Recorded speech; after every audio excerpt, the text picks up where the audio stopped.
नमस्कार सांग मैंने आपण मानु समस्त मो स्टोरी चैनल ले स्वागत। चलतु कहानी शुणा मितलो कथारे गोटे के अच्छी द्वितीय भाग पूर्व भाग जदि शुणी ना जल्दी जल्दी शुणी नियंतु। कहानी शुणी सारी सब्सक्राइब करियो केबे भूलिबेनी सांग माने। से भाबुथिले एते दिन परे निज मनर बोझ टिके हल्का करिवार सुजोग मिलिला जे हेले पचारिबा लोकटी एमिति बयस आउ संपर्कर एठी कौन किछि खोली कहिहेबो। निजकु संभाली नेउ नेउ से श्रीलेखा को चाही कहले, हठात माँ आजी ए प्रश्न कहीं तू कौठू जानिलु ए सबू। श्रीलेखा मने मने भाबुथिला ए बड़ लोकंकर यही प्रोब्लेम तो छोट को बहुत छोट भाबुथिबे। पचारिल तो कहीदेब कौन उल्टा मते प्रश्न पचारुछ। श्रीलेखा कहिला, नाई बड़ बापा मते रत्ना जेजी देखिले सबुबेले गाली देउछंती तो केबे खराब अभिशाप देउछंती मते आपण जानी नांती काहींकी बोली कहू कहू श्रीलेखा चुप हो गला। सुरेश बाबू लेखा मुह को चाही कहले, मारे एबे जानिबा तोर बयस हैनी, बड़ हेले सबू जानिबु जे एबे तोर बोर्ड परीक्षा पाई ध्यान दे। खाली एतिकी कुह बाहाघर काहींकी भांगिला गोटे दिन आगरू बड़ बापा आउ किछि पचारिबिनी तुमको। श्रीलेखा जानिबाकू जिद कला। सुरेश बाबूंकर तो निजर संसार नाही, तेणु निज पुतुरा झियारीଙ୍କୁ से बहुत भल पाती भी। झियारीर जिद आगरे से निरुपाय थिले, से आउ कौन कहिबे। नाई रे माँ सेदिन कथा आउ कौन कहिबे जे। लेखार बड़ बापा फेरी जाउथुले सेई दिनकू बाहाघर पाई घरे बहुत भिड़ से दिन। बंधु कुणिया मैत्र सबू आसीगलेनी सेतेबेलकू भरपूर घर परिवेश। ए मुंडरे सुरेश बाबूंकर घर आउ गाँर आर मुंडरे पद्मार घर। कथारे अछि गाँ कनिया सिंगाणी नकी जेते भल हेले भी किछि ना किछि असुविधा बाहरिबो।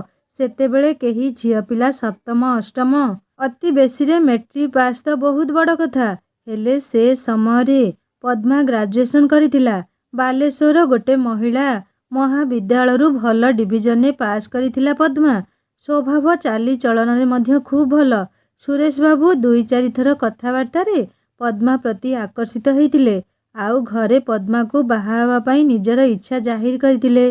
गाँ झील को बोहू करिया पाई लेखार जेजेबापा राजी थिले भी, हेले जेजेमा बिल्कुल अमंग।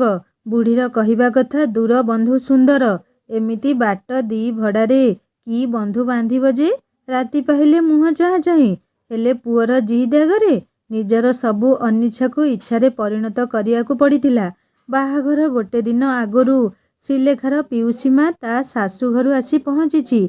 भाई बाहाघर तो तार केते दाम आजी। पद्मा भी श्रीलेखार पिउसी बयसर हब। पिला बेलू सांगरे खेलिबा स्कूल जिबा सबु किछि एकाठी थिला। आजी से भाउज हेबाकू जाउछि। श्रीलेखार पिउसी पद्मा को देखा करिया पई तांको घर आड़े जिबाकू बाहारुछि। लेखार जेजिमा कहिले, काहींकी जिबु जे काली ता आसीबो घरकू से। हेले लेखार पिउसी काहा कथा न मानी पद्मार घर आड़े चलिला। तांको घरे भी बंधु बांधवक भिड़ लागिछि। झियो बाहाघर तो गोटे रातिर कथा, किंतु संसार जाकर झमेला थाए। श्रीलेखार पिउसी पद्मा पाखरे पहुँचिला। मंगन पाई पद्मा सजबाज होउछि। किए जणे लेखार पिउसी को देखि कहले, एई तो भाउज को देखिबाकू आसिलाणी नणंद। अरे सबिता तुमे। एति कही पद्मा चुप हो गला। पद्मा को शाढ़ी पिंधुथिबार देखि सबिता कहिला, रुह मु कुंच कानी धरुछि। सबिता पद्मा को शाढ़ीर आंचल सजाड़ी पद्मार पिठीरे जेमिति पकेइछि तार आश्चर्यर सीमा रहिलानी। आखि मेला होई रहीगला। ए कौन इलो मो माँ लो। सबिता निज आखि को विश्वास करि पारिलानी। पद्मार पिठीरे धला चिन्ह मेली मेली जाइछि, जाहाकू गाउली भाषारे धबल कुष्ठ बोली सेतेबेले कहुथुले। दुरारोग्य बीमारी जाहाकू हेले भल हुए ना केबे। अभिशप्त दुरारोग्य बेमारी ये। सबिता आखिरे संदेह आश्चर्य जमाट बांधी सारिलाणी। तार हाथ गोड़ जेमिति काम करू नथुला। पद्मा को शाढ़ीटा पिंधेई केमिति घर को आसीबो सेई कथा से चिंता करुथुला। मु आसुची कही रूमरू बाहरिबा पाई आगकू पाद बढ़ौथिला सबिता। हठात एमिति काहींकी सबिता चाली जाउची बोली पद्मा किछि भी बुझी पारुनथुला। कौन हेला केजाणी झड़ परी आसी पुणी उभेई जाउची से। पछरू डाकिबाकू भी आउ पद्मार साहस हेलानी। सबिता एक प्रकार दौड़ी दौड़ी घरे पहुँचिला। रास्ता जाक मन भितरे आशंकार निया जलुछि। ମା ଜାଣିଲେ ଏବେ କ'ଣ ହେବ। ଅଣନିଶ୍ୱାସୀ ହେଇଯାଉଥାଏ ସେ। ଏତେ ଶୀଘ୍ର ଫେରି ଆସିବାର ଦେଖି ଶ୍ରୀଲେଖାର ଜେଜେମା ଝିଅକୁ ଜିଜ୍ଞାସୁ ଦୃଷ୍ଟିରେ ଚାହିଁ ରହିଲେ। ସବିତାର ପାଟିରୁ ଭାଷା ବାହାରୁ ନଥାଏ। କ'ଣ କରିବ? ଗୋଟେ ପଟେ ଭାଇର ଖୁସି, ଆରପଟେ ସେ ରୋଗ, ଏ ସମାଜ। ତଥାପି ନିଜ ମନକୁ ଟାଣ କରି ମା ଆଗରେ ସବୁ କହି ପକେଇଲା। ଝିଅ ପାଖରୁ ଯେମିତି ଲେଖାର ଜେଜେମା ସେ ରୋଗ ବିଷୟରେ ଶୁଣିଲେ, ଆଉ ତାଙ୍କୁ ସମ୍ଭାଳେ କିଏ?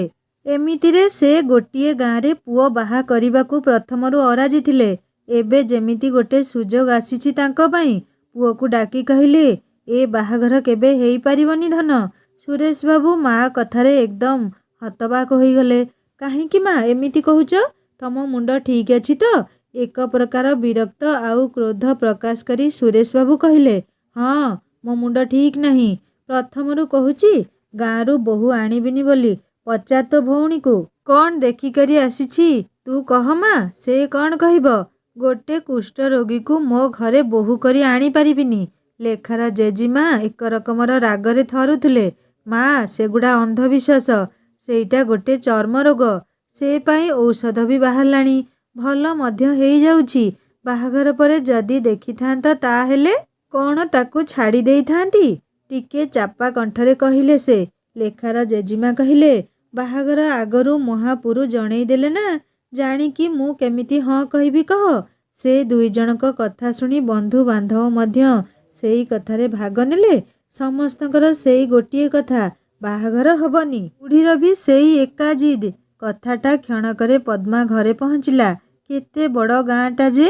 ଗୋଟିଏ ମୁଣ୍ଡରେ ସୋରିଷ ଫୁଟିଲେ ଆର ମୁଣ୍ଡରେ ଆଖି ପିଛୁଳାକେ ପହଞ୍ଚିଯାଏ। ଆଉ ଏତେ ବଡ଼ କଥାଟା କେମିତି ଲୁଚିବ? ପଦ୍ମାର ବାପା ମା ମୁଣ୍ଡରେ ହାତ ଦେଇ ବସିଛନ୍ତି। ନିର୍ବନ୍ଧ ସରିଥିବା ଝିଅର ବାହାଘର ଭାଙ୍ଗିଗଲେ ଆଉ ଥରେ ବର ମିଳିବା କେତେ କଷ୍ଟ। ଆଉ ଏଠି ତ ମଙ୍ଗୁଳା ସରିଛି। ବାଡ଼ୁଅ ପାଣିରେ ପଦ୍ମା ଗାଧୋଇ ସାରିଛି। କୁମାରୀ ଜୀବନର ଶେଷ ଖୋଳପା ଛାଡ଼ି ଆଉ ଗୋଟେ ଖୋଳପାରେ ପଶିବାକୁ ସଜ ହେଉଥିବା ବେଳେ ସବୁ ଭାଙ୍ଗି ଚୁରମାର ହେଇଗଲା। ମନରେ ଅସଂଖ୍ୟ ସ୍ୱପ୍ନ ଯେମିତି ଆଜି ମୁଣ୍ଡ ପିଟି ପିଟି ଗୁମୁରୁଥିଲେ। କେତେ ସଂଘର୍ଷ ପରେ ଏ ବାହାଘର ଠିକ୍ ହେଇଥିଲା। ଅଥଚ ସବୁ କିଛି ଆଜି ଆଉ ଭାବି ପାରିଲାନି ପଦ୍ମା। ଆଖିରୁ ଲୁହ ଦୁଇ ଟୋପା ଝରି ପଡ଼ିଲା ତାର। ଏପଟେ ସୁରେଶବାବୁ ମା ବାପାଠୁ ଆରମ୍ଭ କରି ସବୁ ବନ୍ଧୁବାନ୍ଧବ ପର୍ଯ୍ୟନ୍ତ ସେଇ ଗୋଟିଏ କଥା କହିଲେ। ସମସ୍ତଙ୍କୁ ବୁଝେଇବାକୁ ଚେଷ୍ଟା କରୁଥାନ୍ତି। କେହି ବୁଝିଲେନି, କେହି ଶୁଣିଲେନି ତାଙ୍କ କଥା। ସେଇ ଗୋଟିଏ କଥା, କୁଷ୍ଠ ରୋଗିଆଣୀଟା। ଛି ଛି, ଆଉ କ'ଣ ଝିଅ ନାହାନ୍ତି ଦୁନିଆରେ? ଶେଷରେ ସମାଜର ଅନ୍ଧବିଶ୍ୱାସର ଜୟ ହେଲା। ବାହାଘର ଭାଙ୍ଗିଗଲା। ସବୁ ଶୂନଶାନ୍, ସବୁ ଚୁପଚାପ ହେଇଗଲେ। ସେଦିନ ରାତିରେ ପଦ୍ମା ବହୁତ କାନ୍ଦିଛି। ତକିଆ ସିନା ଭିଜିଲା, ହେଲେ ସେ ଲୁହ କେହି ଦେଖିଲେନି। ନିର୍ବନ୍ଧ ଜିନିଷ ଯେତେବେଳେ ଫେରେଇଲେ, ସେଇ ଜିନିଷ ସହ ପଦ୍ମା ଶେଷ ଚିଠିଟି ଲେଖିଥିଲା ସୁରେଶବାବୁଙ୍କୁ। ବାହାଘର ଦିନ ସକାଳ। କେତେ ଜାକଜମକ ଲାଗିଥାନ୍ତା ଦୁଇ ପରିବାର ମଧ୍ୟରେ। ହେଲେ ସବୁ ଶାନ୍ତ। ଝଡ଼ ପରର ଶାନ୍ତ ଅବସ୍ଥା। ପଦ୍ମାର ମା ମଧ୍ୟ କାନ୍ଦୁଛନ୍ତି। କିଏ ପୁଣି ତାଙ୍କ ଝିଅ ହାତ ଧରିବ? ଏକମାତ୍ର ଝିଅର ଜୀବନ ନଷ୍ଟ ହୋଇଗଲା। ସେଇ ଚିନ୍ତା ଦୁଃଖ ତାଙ୍କୁ ଖୁବ୍ ଅସ୍ଥିର କରୁଥିଲା। ବନ୍ଧୁବାନ୍ଧବ ସମସ୍ତେ ମ୍ରିୟମାଣ। ସକାଳ ହେଲାଣି, ହେଲେ ପଦ୍ମା ଉଠିନି ଏଯାଏଁ। ସମସ୍ତେ ଭାବୁଛନ୍ତି ଝିଅଟା ରାତିରେ କାନ୍ଦିଥିବ, ଶୋଇ ନଥିବ। ଶୋଇ ପଡ଼ିଛି ବୋଧେ ନିଦରେ ଆଉ। ଦିନ 8ଟା ବାଜିଲା। ଏତେ ବେଳ ହେଲାଣି, ଝିଅ ଉଠୁନି କାହିଁକି? ପଦ୍ମାର ମା ଝିଅର ରୁମ୍ କବାଟ ବାଡ଼େଇ ଡାକିଲେ, ପଦ୍ମା, ଏ ପଦ୍ମା। ମା ରେ ମା, ମୋ ମାଟା ପରା, କବାଟ ଖୋଲ। କିଛି ଉତ୍ତର ନାହିଁ। ପଦ୍ମା ମାଙ୍କର ମନକୁ ପାପ ଛୁଇଁଲା। କବାଟ ଜୋର ଜୋର ବାଡ଼େଇ ଚାଲିଥାନ୍ତି। କିଛି ସୋ ଶବ୍ଦ ନାହିଁ କି ଉତ୍ତର ମଧ୍ୟ ନାହିଁ। ଲୋକ ରୁଣ୍ଡ ହୋଇଗଲେଣି। ଜଣେ ଖୁବ୍ ମଜବୁତିରେ ଗୋଇଠାଟିଏ ପକେଇଲା କବାଟରେ। କବାଟଟା ଧଡ଼ ଶବ୍ଦ କରି ଖୋଲିଗଲା। ଆଉ ଭିତରେ ଯୋଉ ଦୃଶ୍ୟ ଥିଲା, କାହାର ଆଖିରୁ ବି ପାଣି ଆଣିଦେବ। ହୃଦୟ ବିଦାରକ ଦୃଶ୍ୟ। ସିଲିଂ ଫ୍ୟାନ୍ରୁ ଝୁଲୁଛି ପଦ୍ମାର ନିଶ୍ଚଳ ଦେହଟା। ବାହାଘର ଶାଢ଼ୀ ପଣତରେ ସମସ୍ତ ଖୁସି ସ୍ୱପ୍ନର ଗଳା ଦବେଇ ନିଶ୍ଚିନ୍ତରେ ଶୋଇଯାଇଛି ସେ। କିଏ ସେ ଦୃଶ୍ୟ ଦେଖି ଧୈର୍ଯ୍ୟ ଧରିବ?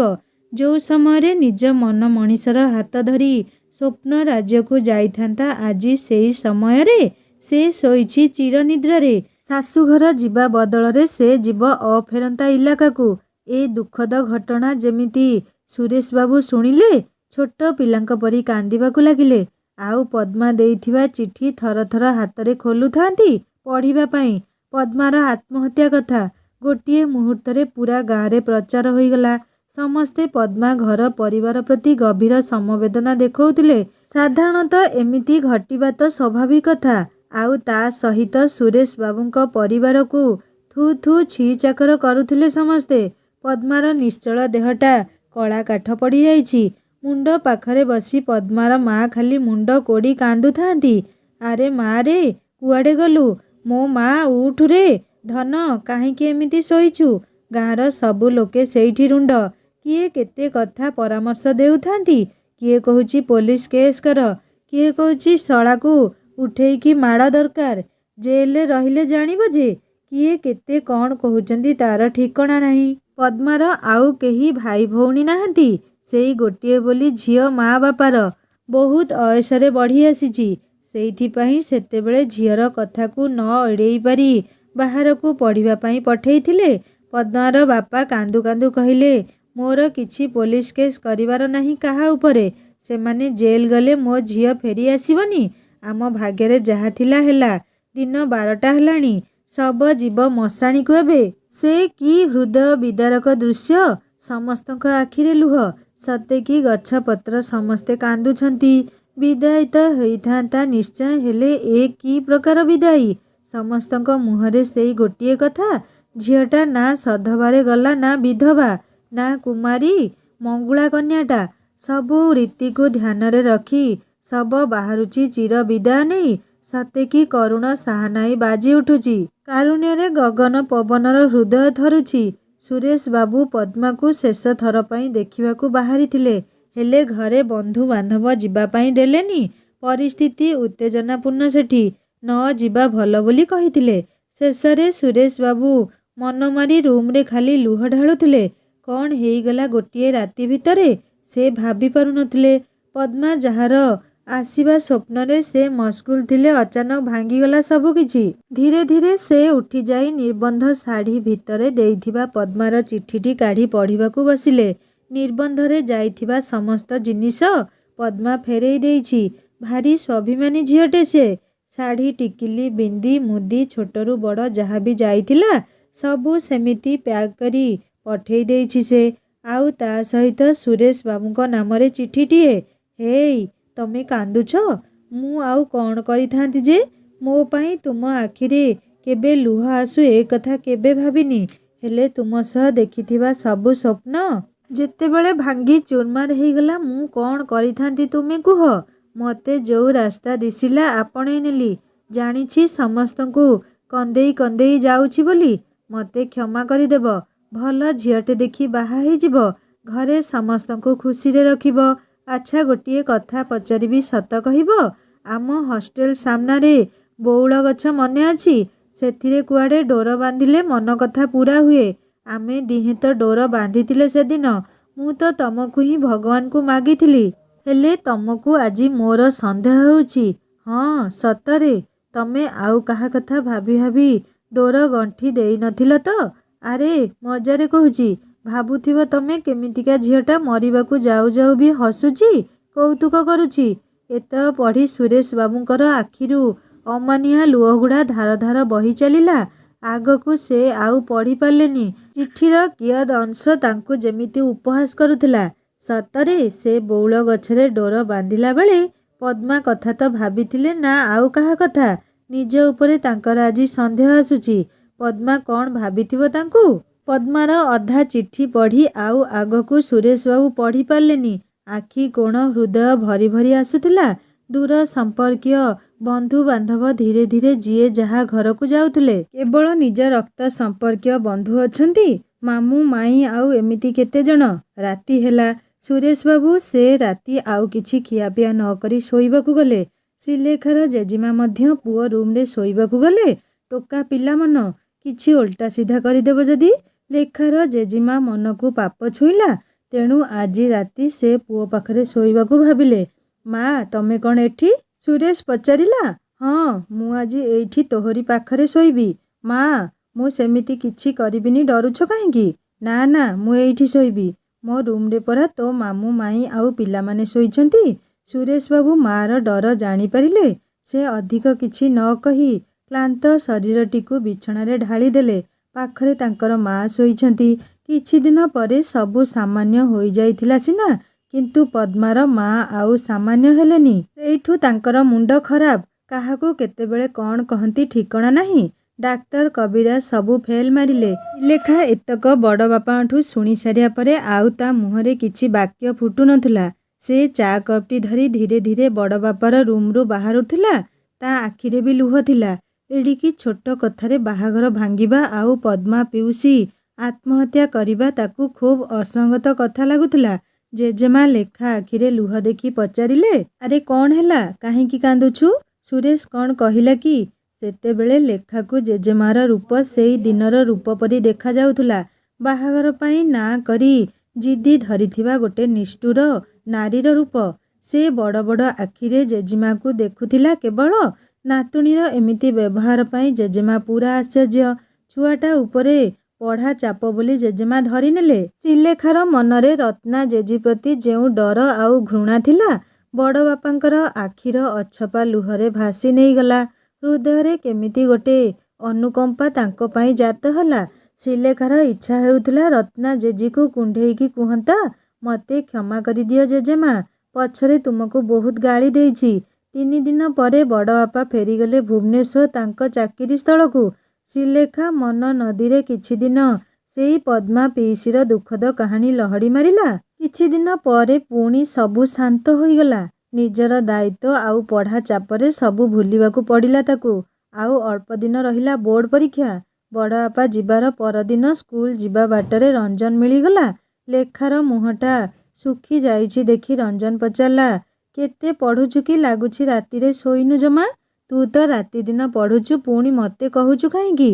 ନା, ଏତେ ବି ନୁହଁ। ଶ୍ରୀଲେଖାର ହଠାତ୍ ମନେ ପଡ଼ିଲା ବୋର୍ଡ଼ ପରୀକ୍ଷା ପରେ ରଞ୍ଜନର କହିବାକୁ ଥିବା କଥା। ତେଣୁ ସେ କିଛି ନ ଭାବି ପଚାରିଲା, ତୁ କହୁଥିଲୁ ବୋର୍ଡ଼ ପରୀକ୍ଷା ପରେ କ'ଣ କହିବୁ ବୋଲି? ଏବେ କହ, କ'ଣ କହିବାର ଅଛି? ସଙ୍ଗେ ସଙ୍ଗେ ରଞ୍ଜନ କହିଲା, ସବୁ ଜିନିଷର ଗୋଟେ ସମୟ ଥାଏ। କହିଛି ପରୀକ୍ଷା ପରେ କହିବି ତ ପରୀକ୍ଷା ପରେ। ଶ୍ରୀଲେଖାର ସଙ୍ଗାତ କହିଥିବା କଥା ମନେ ପଡ଼ିଗଲା। ମନେ ମନେ ଭାବୁଥିଲା, ତୁ ଭାରି ଚାଲାକ ଆଉ। ସବୁ ଜାଣିଛି, କ'ଣ ପାଇଁ ଏମିତି ସସ୍ପେନ୍ସ? ଶ୍ରୀଲେଖା ଆଉ ବେଶୀ କିଛି ପଚାରିଲାନି ତାକୁ। ଚୁପଚାପ ଚାଲିବାକୁ ଲାଗିଲା। ସ୍କୁଲ ଗଲା ରାସ୍ତାରେ ଗୋଟେ ଛୋଟ ନଦୀ ପାରି ହେଇ ଯିବାକୁ ପଡ଼େ। ଛୋଟ ନଦୀ କାହାରି ଦୃଷ୍ଟି ଗୋଚରରେ ଆସିନି। ନଦୀ ଉପରେ କୌଣସି ପୋଲ ନାହିଁ। ଗାଁ ଲୋକେ ସେ ନଦୀ ଆରପାରିକୁ ଯିବା ପାଇଁ ତଥା ସ୍କୁଲ ପିଲାଙ୍କ ପାଇଁ ବାଉଁଶର ପୋଲ ତିଆରି କରିଥାନ୍ତି। ସେଥିରେ ପାରି ହେବା ଟିକେ କଷ୍ଟ। ନୂଆ ନୂଆ ବେଳେ ଶ୍ରୀଲେଖାକୁ ବାଉଁଶ ପୋଲରେ ପାରି ହେବାକୁ ବହୁତ ଡର ଲାଗୁଥାଏ। ଏବେ କିନ୍ତୁ ଆଉ ସେ ଡର ନାହିଁ। କିନ୍ତୁ ଆଜି ଅନ୍ୟମନସ୍କ ହୋଇ ଯେମିତି ପୋଲରେ ଗୋଡ଼ ଦେଇଛି, ଗୋଟେ ଗୋଡ଼ 2 ବାଉଁଶ ମଝିରେ ପଶିଗଲା।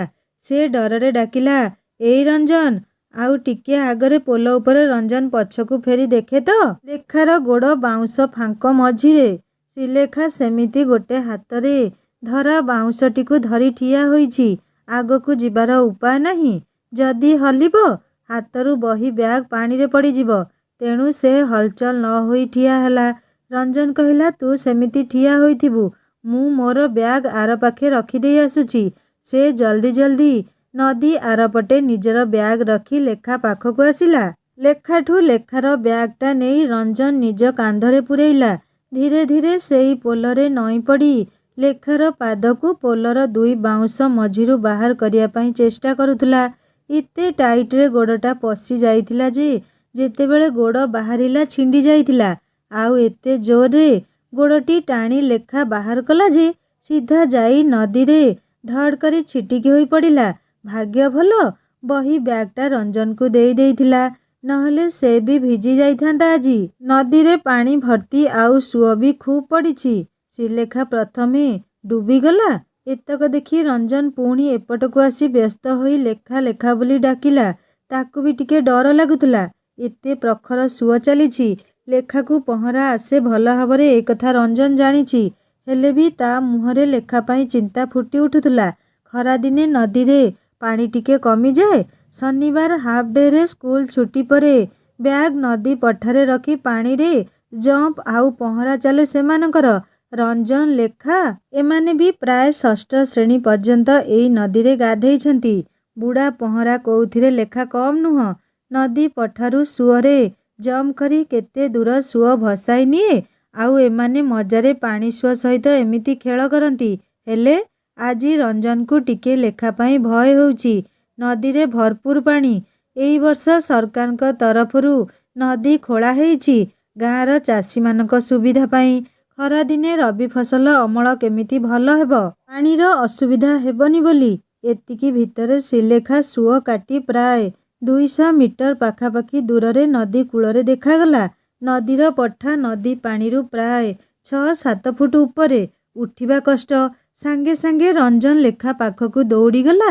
ଲେଖା ମୁଣ୍ଡରୁ ପୁରା ଓଦା ସରସର ପାଣି ବହି ଯାଉଛି। କପଡ଼ା ପୁରା ଓଦା। ରଞ୍ଜନ ହାତ ବଢ଼େଇଛି ଲେଖାକୁ ଉପରକୁ ଟାଣିକି ଆଣିବା ପାଇଁ। ଲେଖାକୁ କେମିତି ଲାଜ ଲାଜ ମାଡ଼ି ପଡ଼ୁଥିଲା ଆଜି। ଶୀତ ହେବାର ବାହାନାରେ 2 ହାତ ଛାତିରେ ଛନ୍ଦି ଧରିଥାଏ। ରଞ୍ଜନ କେତେବେଳୁ ହାତ ବଢ଼େଇଛି। ଏପଟେ ସ୍କୁଲ ପାଇଁ ସମୟ ହେଉଛି। ସେ କହିଲା, ଜଲ୍ଦି ଧର ମୋ ହାତ। ଉପରକୁ ଆସିବୁ କି ନାହିଁ? ନା ଏମିତି ନଦୀ ଭିତରେ ଠିଆ ହେବୁ? ଲେଖା ଭାବୁଥିଲା ୟା ସହ ପିଲାଦିନେ କେତେ ଥର ଏଇ ନଦୀରେ ନ ପହଁରିଛି। ହେଲେ ଆଜି କାହିଁକି ଏମିତି ମାଡ଼ି ମାଡ଼ି ପଡ଼ୁଛି। ରଞ୍ଜନକୁ ଦେଖି ଲାଜ ଲାଜ ଲାଗୁଛି। ପିଲାବେଳେ ସାଙ୍ଗରେ ଦହିବାଡ଼ି ଡିଆଁ, ଲୁଚକାଳି, ସୀତାଚୋରୀ ସବୁ ଖେଳ ଖେଳିଛି। ଆଉ ଏ ରଞ୍ଜନ ସବୁ ଖେଳରେ ଲେଖାର ହେଲ୍ପ କରେ। ଦହିବାଡ଼ି ଡିଆଁ ଖେଳରେ ରଞ୍ଜନ ଲେଖା ପାଇଁ ଜମ୍ପ କରିଦିଏ। ଲଙ୍ଗ ଜମ୍ପ କରି କରି ଘର ଯାଏ ଯିବାକୁ ପଡ଼େ। ଏମିତିରେ ରଞ୍ଜନ ଗୋଟେ ବର୍ଷ ଲେଖାଠୁ ବଡ଼। ପିଲାବେଳେ ବର୍ଷେ ଲେଟ୍ରେ ପଢ଼ିଛି। ତେଣୁ ସାଙ୍ଗରେ ପଢ଼ିଲେ ବି ଲେଖାଠୁ ବର୍ଷେ ବଡ଼ ରଞ୍ଜନ। ସେ ସମସ୍ତଙ୍କଠୁ ଜମ୍ପରେ ପ୍ରଥମ। ଆଉ ଯିଏ ଶେଷରେ ରହିବ ସେ ଚୋର। ତେଣୁ ରଞ୍ଜନ ଖେଳରେ ଲେଖା ପାଇଁ ଜମ୍ପ କରିଦିଏ। ଅନ୍ୟ ପିଲା ଅଭିଯୋଗ କଲେ କହେ, ଆରେ ତା ଗୋଡ଼ ପରା ମୋଡ଼ି ଯାଇଛି, ତେଣୁ ତା ପାଇଁ ମୁଁ ଜମ୍ପ କରିଦେଉଛି। କାରଣ ସେ ଚାହେଁନି ଲେଖା ଚୋର ହେଉ ଖେଳରେ, ପଛରେ ରହିଯାଉ। ଗଛରୁ ଆମ୍ବ ତୋଳି ଦେବାଠୁ ଆରମ୍ଭ କରି କୋଳି ତୋଳା ସବୁଥିରେ ସେ ଲେଖାକୁ ସାହାଯ୍ୟ କରି ଆସିଛି। ଆଉ ଧୀରେ ଧୀରେ ପିଲାଦିନ କେବେ ଯୌବନରେ ପାଦ ଦେଲା ସେମାନେ ଜାଣିବା ଆଗରୁ ପାଠ ପଢ଼ାର ଶିକୁଳିରେ ବାନ୍ଧି ହୋଇଗଲେ। ପିଲାଦିନ କଥା ପିଲାଦିନର ଡାଏରୀ ପୃଷ୍ଠାରେ ରହିଗଲା। ଆଉ ଏବେ ଖାଲି ପଢ଼ାର ପ୍ରତିଯୋଗିତା ଭିତରେ ସବୁ କିଛି ବିସ୍ମରଣ ହୋଇଯାଇଛି। ପୁଣି ରଞ୍ଜନ କହିଲା, ଆରେ ଏ ଲେଖା, ମୋ ହାତ ଧର, ନହେଲେ ମୁଁ ଚାଲିଲି ସ୍କୁଲ। ମୋର ଡେରି ହେଲାଣି। ପ୍ରେୟାର କ୍ଲାସରେ ଆବସେଣ୍ଟ ରହିଲେ ଜାଣିଛୁ କ'ଣ ହବ? ଲେଖା ନିରୁପାୟ ହୋଇ ସବୁ ସଙ୍କୋଚ ଛାଡ଼ି ନିଜ ହାତ ବଢ଼େଇଲା। ରଞ୍ଜନ ଲେଖାର ହାତ ଧରି ଉପରକୁ ଟାଣି ନେଲା। ରଞ୍ଜନର ସ୍ପର୍ଶରେ ଲେଖାକୁ କେମିତି ଟିକେ ଆଜି ଅଜବ ଲାଗିଲା। ଦେହରେ କେମିତି ଗୋଟେ ଖେଳିଗଲା। ତାକୁ ଆହୁରି ଲାଜ ଲାଗୁଥିଲା।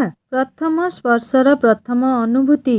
ଲେଖାକୁ କେମିତି ଅଡ଼ୁଆ ଲାଗୁଥିଲା ଆଉ ବିଚିତ୍ର ଅନୁଭୂତି ହେଉଥିଲା ଯେମିତି। ଲେଖାକୁ ରଞ୍ଜନ ନଦୀରୁ ଉପରକୁ ଉଠାଇ ସାରିଥିଲା। ଲେଖାକୁ ଲାଜ ଲାଜ ହେବାର ଦେଖି ରଞ୍ଜନକୁ ଟିକେ ଆଶ୍ଚର୍ଯ୍ୟ ଲାଗିଲା। କାଲି ଯିଏ ନଦୀ ସାରା ତା ସହ ପହଁରୁଥିଲା, ଆଜି କ'ଣ ଏମିତି ତା ଆଗରେ ମୁହଁ ପୋତି ଠିଆ ହେଇଛି। ଝିଅମାନେ ପୁଅଙ୍କ ଠାରୁ ଜଲ୍ଦି ବଡ଼ ହେଇଯାଆନ୍ତି, ଏ କଥା ରଞ୍ଜନକୁ କୁଆଡ଼ୁ ବା ଜଣା। ରଞ୍ଜନ ଲେଖାକୁ କେତେଥର ଦେଖିଛି। ହେଲେ ଆଜି ଲେଖା ତାକୁ ସମ୍ପୂର୍ଣ୍ଣ ନୂଆ ଦେଖାଯାଉଥିଲା। ସେ ଯେମିତି ସମ୍ପୂର୍ଣ୍ଣ ଅପରିଚିତ ଝିଅଟିକୁ ଦେଖୁଛି। ସେ ତା ଆଡ଼େ ଅନେଇଲା। ଦେହରେ ଓଦା କପଡ଼ା ଚିପି ହୋଇଯାଇଛି। ଲେଖା ସେମିତି 2 ହାତ ଛନ୍ଦି ଛାତିରେ ଚାପି ଧରିଥାଏ। ରଞ୍ଜନର ନଜର ଲେଖାର ଲାଜ ଲାଜ ଆଖିରେ ଅଟକିଗଲା। ଲେଖା ମୁହଁରୁ ଝରି ପଡ଼ୁଥିବା ପାଣି ବିନ୍ଦୁ ଆଜି କେମିତି ଗୋଟେ ନୂଆ ଅନୁଭୂତି ଦେଉଥିଲା। ରଞ୍ଜନକୁ ଲେଖା ଆଜି ଯେମିତି ଅନ୍ୟ ଦିଗଠୁ ଆହୁରି ଅଧିକ ସୁନ୍ଦର ଲାଗୁଥିଲା। ସେ ସେମିତି ଲେଖାକୁ ଚାହିଁଥିଲା ଗୋଟେ ନୂଆ ଚାହାଣୀରେ। ପ୍ରକୃତିସ୍ଥ ହୋଇ ପୁଣି ରଞ୍ଜନ କହିଲା, ତୁ ଆଉ ସ୍କୁଲ କେମିତି ଯିବୁ? ଯା ଘରକୁ ଯା, ମୋର ବି ଡେରି ହେଲାଣି। ସ୍ୱର କେମିତି ଟିକେ ବଦଲା ବଦଲା ହୋଇ ଲାଗୁଥିଲା।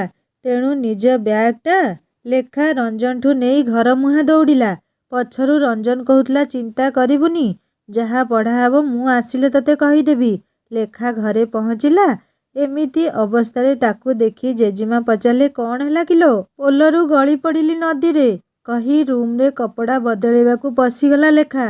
ତାର ରଞ୍ଜନ କଥା ବି ମନେ ପଡ଼ୁଥିଲା। ସେ କେମିତି ସାଙ୍ଗମାନେ, ଲେଖାର ନୂଆ ନୂଆ ପ୍ରେମ ଫଗୁଣରେ ତା ଦେହ ମନ ରଙ୍ଗୀନ ହେଉଥିଲା।